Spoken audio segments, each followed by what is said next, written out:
Hi friends, welcome back to my channel. ಈ ರೀತಿ cutlet ಒಮ್ಮೆ ಟ್ರೈ ಮಾಡಿ, ಇದು ನಿಮ್ಮ ಫೇವ್ರೇಟ್ ಆಗಿಬಿಡುತ್ತೆ. ನಿಮ್ದಲ್ಲ, ಎಲ್ಲರೂ ಫೇವ್ರೇಟ್ ಆಗಿಬಿಡುತ್ತೆ ಇದು. ಹೌದು, ಚಿಕ್ಕವರಿಂದ ಹಿಡಿದು ದೊಡ್ಡವರು ಎಲ್ಲರೂ ತಿನ್ನುವಂತಹ ಇದು ಹೆಲ್ದಿ ಕಟ್ಲೆಟ್. ನಾನು ಮಾಡಿದ ರೀತಿಯಲ್ಲಿ ಒಮ್ಮೆ ಟ್ರೈ ಮಾಡಿ, ತುಂಬ ಈಸಿಯಾಗಿ ಮಾಡ್ಬೋದು. ಸಿಂಪಲಾಗಿರುತ್ತೆ. ನೋಡಿ, ತೋರಿಸ್ತೀನಿ. ನೋಡಿ ಎಷ್ಟು ಕ್ರಿಸ್ಪಿಯಾಗಿರುತ್ತೆ ಅಂದರೆ, ಇದನ್ನು ಮಾಡಿಟ್ಟು ಎಷ್ಟೇ ಹೊತ್ತಿಟ್ಟು ಅಷ್ಟೇ ಕ್ರಿಸ್ಪಿಯಾಗಿರುತ್ತೆ. ಸೊ ನೀವು ಗ್ರೀನ್ ಚಟ್ನಿ ಅಥವಾ ಸಾಸ್ ಜೊತೆ ಕೂಡ ತಿನ್ಬೋದು, ಅಷ್ಟೊಂದು ರುಚಿಯಾಗಿರುತ್ತೆ. ಅಥವಾ ಹಾಗೆ ಕೂಡ ತಿನ್ಬೋದು. ಮಕ್ಕಳು ಶಾರ್ಟ್ ಬ್ರೇಕಿಗೆ ಕೊಡ್ಬೋದು, ಅಥವಾ ಸಾಯಂಕಾಲ ಸ್ಕೂಲಿಂದ ಮಕ್ಕಳು ಬರ್ತಾರೆ, ಆಫೀಸಿಂದ ಹಸ್ಬೆಂಡ್ ಬಂದರೆ ಇದನ್ನು ಮಾಡಿಕೊಡಿ, ಅವರ ಫೇವ್ರೇಟ್ ರೆಸಿಪಿ ಆಗಿಬಿಡುತ್ತೆ. ಬನ್ನಿ ಯಾವ ರೀತಿ ಮಾಡೋದು ಅಂತ ನೋಡೋಣ. ಇಲ್ಲಿ ನಾನು ಒಂದು 5ರಿಂದ 6 ಹಸಿಮೆಣಸಿನ್ಕಾಯಿನ ಸಣ್ಣಕ್ಕೆ ಹೆಚ್ಚಿಬಿಟ್ಟು ಇಟ್ಕೊಂಡಿದ್ದೀನಿ.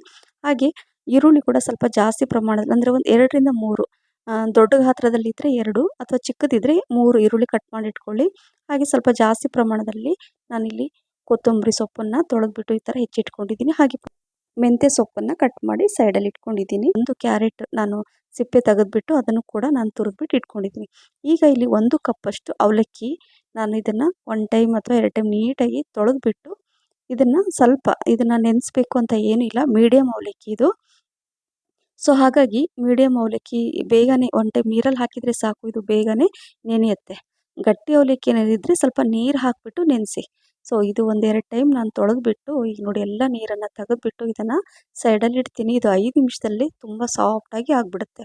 5 ನಿಮಿಷನೂ ಬೇಡ, ಜಸ್ಟ್ ಒಂದು 2 ನಿಮಿಷದಲ್ಲಿ ಇದು ಸಾಫ್ಟ್ ಆಗಿಬಿಡುತ್ತೆ. ಹಿಂಡಬೇಕು ಅಂತ ಇಲ್ಲ, ಆ ನೀರನ್ನು ತೆಗೆದುಬಿಟ್ಟು ಸೈಡಲ್ಲಿ ಇಟ್ಕೊಂಡ್ರೆ ಸಾಕು. ಈಗ ಏನು ಮಾಡಬೇಕಂದ್ರೆ, ಇಲ್ಲಿ ನಾನು 2 ಆಲೂಗಡ್ಡೆಯನ್ನು ಮೊದಲೇ ಬಾಯ್ಲ್ ಮಾಡಿ ಇಟ್ಟಿದ್ದೆ, ಸಿಪ್ಪೆ ತೆಗೆದುಬಿಟ್ಟು. ಬಾಯ್ಲ್ಡ್ ಪೊಟ್ಯಾಟೊ ಇದು, ಅಂದರೆ ಬಾಯ್ಲ್ ಆಲೂಗಡ್ಡೆ ನಾನು ಸಿಪ್ಪೆ ತೆಗೆದು ಇದು ಕೈಯಿಂದ ಚೆನ್ನಾಗಿ ಮ್ಯಾಶ್ ಮಾಡ್ಕೊಳ್ತಾ ಇದ್ದೀನಿ. ನೋಡಿ, ಈ ರೀತಿಯಾಗಿ ಚೆನ್ನಾಗಿ ಮ್ಯಾಶ್ ಮಾಡ್ಕೋಬೇಕು. ಇದೇ ನೋಡಿ, ಈ ರೀತಿಯಾಗಿ ಮಾಡಿಕೊಂಡ್ರೆ ತುಂಬ ಚೆನ್ನಾಗಿರುತ್ತೆ. ಆಲೂಗಡ್ಡೆ ಹೇಗೂ ಮನೇಲಿ ಇರುತ್ತೆ, ಅವಲಕ್ಕಿ ಕೂಡ ಇರುತ್ತೆ ಅಲ್ವಾ. ಸೊ ಈಗ ಅವಲಕ್ಕಿ ಕೂಡ ಚೆನ್ನಾಗಿ ನೆಂದಿದೆ, ಅದು ಕೂಡ ಸಾಫ್ಟ್ ಆಗಿದೆ. ಈಗ ಈ ಆಲೂಗಡ್ಡೆ ಮತ್ತು ಅವಲಕ್ಕಿನ ಚೆನ್ನಾಗಿ ನಾನು ತೋರಿಸ್ತಾ ಇದ್ದೀನಿ ನೋಡಿ, ಇದೇ ರೀತಿಯಾಗಿ ಚೆನ್ನಾಗಿ ಮಿಕ್ಸ್ ಮಾಡ್ಕೋಬೇಕು, ಎರಡೂ ಹೊಂದ್ಕೋಬೇಕು. ಆಲೂಗಡ್ಡೆ ಏನಾದರೂ ಗಂಟಿದ್ರೆ ಅದನ್ನು ಚೆನ್ನಾಗಿ ಮಿಕ್ಸ್ ಮಾಡ್ಕೊಳ್ಳಿ. ಈಗ ಹೆಚ್ಚಿರೋಂಥ ಹಸಿಮೆಣಸಿನ್ಕಾಯಿ, ಈರುಳ್ಳಿ ನಿಮ್ಗೆ ಎಷ್ಟು ಬೇಕೋ ಅಷ್ಟು ನೋಡಿಕೊಂಡು, ಕ್ವಾಂಟಿಟಿ ಎಷ್ಟು ಹಾಕಿರ್ತೀರ ಅದ್ರ ಮೇಲೆ ಡಿಪೆಂಡು.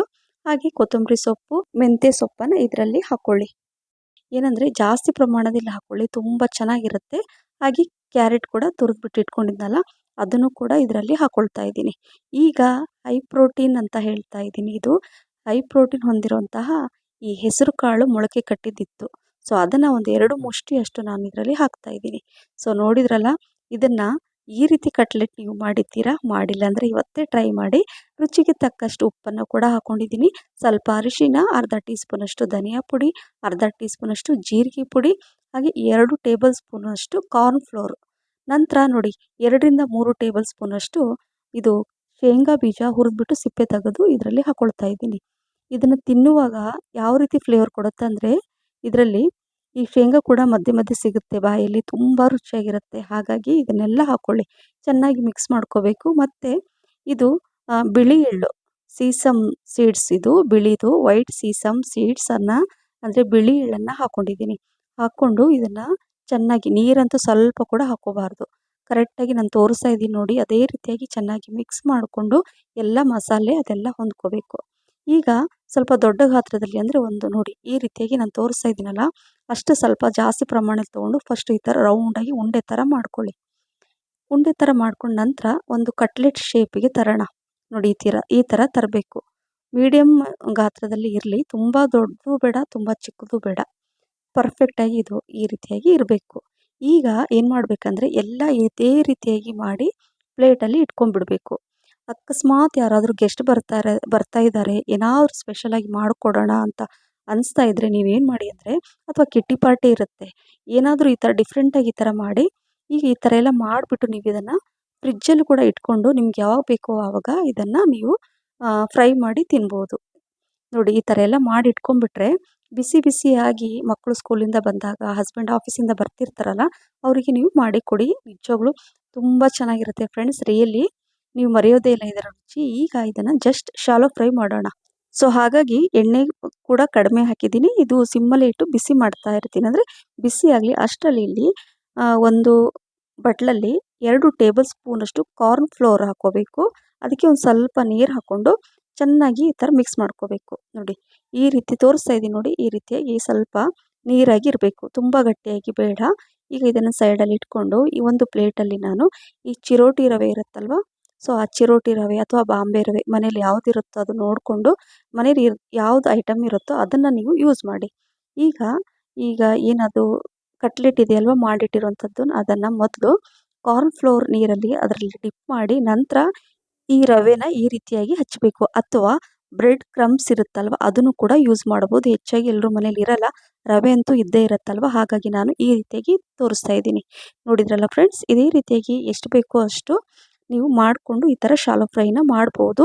ಡೀಪ್ ಫ್ರೈ ಕೂಡ ನಾನು ಮಾಡ್ತಾ ಇಲ್ಲ, ಕಡಿಮೆ ಎಣ್ಣೆಯಲ್ಲಿ ಹೆಲ್ದಿಯಾಗಿ ಮಾಡ್ತಾ ಇದ್ದೀನಿ. ಇದರಲ್ಲಿ ಹೆಸರು ಕಾಳಿನ ಅಂದರೆ ಮೊಳಕೆ ಕಾಳು ಕೂಡ ನಾನು ಹಾಕಿದ್ದೀನಿ.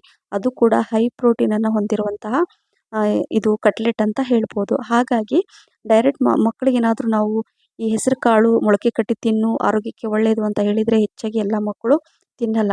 ಸೊ ಅವ್ರಿಗೇನಂದರೆ ಈ ರೀತಿಯಾಗಿ ಸ್ವಲ್ಪ ಕಣ್ಣಿಗೆ ಕೂಡ ನೋಡಲಿಕ್ಕೆ ಚೆನ್ನಾಗಿರಬೇಕು ಮತ್ತು ಹೆಲ್ದಿಯಾಗೂ ಕೂಡ ಇರಬೇಕು. ಸೊ ಹಾಗಾಗಿ ನಾವು ತಾಯಂದಿರು ಏನು ಮಾಡಬೇಕಂದ್ರೆ ಕೆಲವೊಂದು ಸಲ ಈ ರೀತಿಯಾಗಿ ಮಕ್ಕಳಿಗೆ ಮಾಡಿ ಕೊಟ್ಟರೆ ಅವರು ಕೂಡ ಇಷ್ಟಪಟ್ಟು ತಿಂತಾರೆ ಮತ್ತು ನಾವು ಕೂಡ ತಿನ್ಬೋದು. ಎಲ್ಲರಿಗೂ ಇದು ತುಂಬಾ ಇಷ್ಟವಾಗುವಂತಹ ಈ ರೆಸಿಪಿ ಅಂತ ಹೇಳ್ಬೋದು. ನೋಡಿದ್ರಲ್ಲ, ಎರಡು ಕಡೆ ಚೆನ್ನಾಗಿ ಲೋ ಮೀಡಿಯಮ್ ಫ್ಲೇಮಲ್ಲಿ ಇದನ್ನು ನಾನು ಫ್ರೈ ಮಾಡಿಕೊಂಡು ಕ್ರಿಸ್ಪಿಯಾಗಿ ಬರುತ್ತೆ. ರವೆ ಕೋಟಿಂಗ್ ಕೊಟ್ಟಿರೋದ್ರಿಂದ ತುಂಬ ಚೆನ್ನಾಗಿರುತ್ತೆ. ಸೊ ಹಾಗಾಗಿ ಈಗ ಸ್ವಲ್ಪ ಕಲರ್ ಚೇಂಜ್ ಆದಮೇಲೆ ಇದನ್ನು ನಾನು ತೆಗೆದುಬಿಟ್ಟು ಸೈಡಲ್ಲಿ ಪ್ಲೇಟಲ್ಲಿ ಇಡ್ತಾ ಇದ್ದೀನಿ.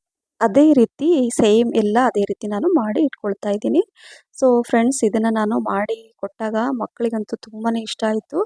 ಒಂಥರ ಡಿಫ್ರೆಂಟಾಗಿ ಇತ್ತಲ್ವ, ಸೊ ಹಾಗಾಗಿ ಅವರಿಗೆ ಒಂಥರ ಹೇಳಿದ್ನಲ್ಲ, ಮಕ್ಕಳಿಗೆ ಸ್ವಲ್ಪ ಡಿಫ್ರೆಂಟಾಗಿ ಮಾಡಿ ಕೊಟ್ಟರೆ ಅವ್ರಿಗೇನೋ ಒಂಥರ ಖುಷಿ. ಮಕ್ಕಳಿಗೆ ಇದು ಶಾರ್ಟ್ ಬ್ರೇಕಿಗೆ ಕೂಡ ಕೊಡ್ಬೋದು ಅಥವಾ ಬ್ರೇಕ್ಫಾಸ್ಟಿಗೆ ಕೂಡ ಮಾಡ್ಬೋದು, ಎನಿ ಟೈಮ್. ತುಂಬ ಟೈಮ್ ಬೇಕು ಅಂತ ಏನಿಲ್ಲ. ನೋಡಿದ್ರಲ್ಲ, ತುಂಬ ಸರಳವಾಗಿ ಮನೆಯಲ್ಲೇ ಇರುವಂತಹ ಸಾಮಗ್ರಿಗಳಿಂದ ನಾನು ಇದನ್ನು ಮಾಡಿ ತೋರಿಸಿದ್ದೀನಿ. ಸೊ ಎಲ್ಲ ಕಟ್ಲೆಟನ್ನು ಫ್ರೈ ಮಾಡಿಬಿಟ್ಟು ನಾನು ಇಟ್ಕೊಂಡಿದ್ದೀನಿ ನೋಡಿ. ನೋಡ್ಲಿಕ್ಕೆ ಕೂಡ ಸೇಮ್ ಎಲ್ಲ ಒಂದೇ ಸೈಜಲ್ಲಿದೆ ಮತ್ತು ಚೆನ್ನಾಗೂ ಕಾಣಿಸುತ್ತೆ. ರುಚಿ ಮಾತ್ರ ನೀವು ಹೇಳೋಕ್ಕೆ ಇಲ್ಲ, ಇದನ್ನು ಮಾಡಿ ತಿಂದ ಮೇಲೇ ಗೊತ್ತಾಗುತ್ತೆ. ನಾನು ಸೈಡ್ ಗ್ರೀನ್ ಚಟ್ನಿ ಮತ್ತು ಟೊಮೊಟೊ ಸಾಸ್ ಕೂಡ ನಾನು ಕೊಟ್ಟೆ. ಯಾರಿಗೆ ಯಾವ್ದು ಇಷ್ಟ ಆಗುತ್ತೋ ಅದರಿಂದ ನೀವು ಇದನ್ನು ತಿನ್ನಿ, ಹಾಗೆ ಕೂಡ ತಿನ್ನಿ, ಇನ್ನೂ ಚೆನ್ನಾಗಿರುತ್ತೆ ಅಂತ ಹೇಳ್ತಾ, ಈ ರೆಸಿಪಿ ನಿಮಗೆ ಇಷ್ಟ ಆಗಿದ್ದರೆ ಲೈಕ್, ಶೇರ್, ಕಮೆಂಟ್ಸ್ ಮತ್ತು ಸಬ್ಸ್ಕ್ರೈಬ್ ಮಾಡಿ. ನಿಮ್ಮ ಫ್ರೆಂಡ್ಸ್ ಮತ್ತು ಫ್ಯಾಮಿಲಿ ಕೂಡ ಶೇರ್ ಮಾಡಿ. ನನ್ನ ಫೇಸ್ಬುಕ್ ಪೇಜ್ ಕೂಡ ಫಾಲೋ ಮಾಡಿ. ನೋಡಿದ್ರಲ್ಲ, ಎಷ್ಟು ಕ್ರಿಸ್ಪಿಯಾಗಿದೆ ಅಲ್ವಾ? ಸೌಂಡ್ ಕೂಡ ನೋಡಿ ಹೇಗೆ ಬರ್ತಾ ಇದೆ. ಸೊ ಎಲ್ಲ ಅದೇ ರೀತಿ ಇದೆ. ಸೊ ಹಾಗಾಗಿ ತುಂಬ ಸಿಂಪಲಾದ, ತುಂಬ ರುಚಿಯಾದಂತಹ ಆರೋಗ್ಯಕರವಾದ ಈ ರೆಸಿಪಿ ಖಂಡಿತವಾಗ್ಲೂ ಮಿಸ್ ಮಾಡದೆ ನೀವು ಮಾಡಿ ತಿನ್ನಿ. ನೋಡಿ, ಸಾಸ್ ಜೊತೆ ಮತ್ತು ಈ ಚಟ್ನಿ ಜೊತೆ ಅಂದರೆ ಈ ಗ್ರೀನ್ ಚಟ್ನಿ ಜೊತೆ ರಿಯಲಿ ಅದ್ಭುತ ಅಂತ ಹೇಳ್ಬೋದು. ಸೊ ಈ ರೆಸಿಪಿ ನಿಮಗೆ ಇಷ್ಟ ಆಗಿದೆ ಅಂತ ಅಂದ್ಕೊಂಡಿದ್ದೀನಿ ಫ್ರೆಂಡ್ಸ್. ಮತ್ತೆ ಸಿಗ್ತೀನಿ. Thank you for watching. Bye, take care.